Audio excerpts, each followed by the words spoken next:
മധ്യവർഗത്തിന് LPG gas cylinder കുറഞ്ഞ വിലയിൽ ലഭ്യമാക്കുന്നതിനായി 30,000 കോടി രൂപയുടെ സബ്സിഡി കേന്ദ്ര മന്ത്രിസഭാ യോഗത്തിലാണ് തീരുമാനം. സാങ്കേതിക വിദ്യാഭ്യാസത്തിലെ മൾട്ടി ഡിസിപ്ലിനറി വിദ്യാഭ്യാസത്തിനും ഗവേഷണത്തിനും 4,200 കോടി രൂപ അനുവദിക്കാനും തീരുമാനമായി. തൗഫീഖ് അസ്ലം വിശദാംശങ്ങൾ നൽകും. തൗഫീഖ്, വേഗത്തിൽ നടപ്പിലാക്കുകയാണെങ്കിൽ പൊതുജനത്തിന് വലിയ ആശ്വാസമാകുന്ന തീരുമാനമാണ്. ഇപ്പോൾ കേന്ദ്രം അതിലേക്ക് കടന്നതിന്റെ സാഹചര്യം എപ്പോൾ മുതൽ പ്രാബല്യത്തിൽ?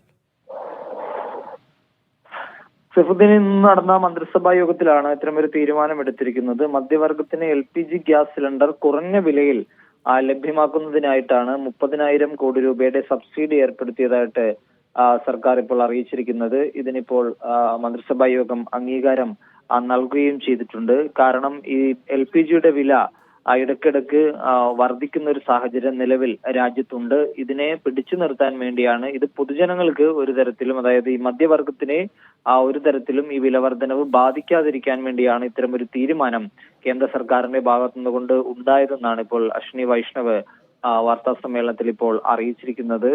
ജനങ്ങൾക്കൊപ്പം നിൽക്കുകയാണ് സർക്കാർ ചെയ്യുന്നത്. ഈ ഗ്യാസിന്റെ വില ഓരോ മാസവും ഇടയ്ക്കിടെ വർധനവുണ്ടാവുന്നുണ്ട്. ഇത് പലതരത്തിലുള്ള ബുദ്ധിമുട്ടുകൾ മധ്യവർഗത്തെ സംബന്ധിച്ചിടത്തോളം ഉണ്ടാവുന്നുണ്ട്.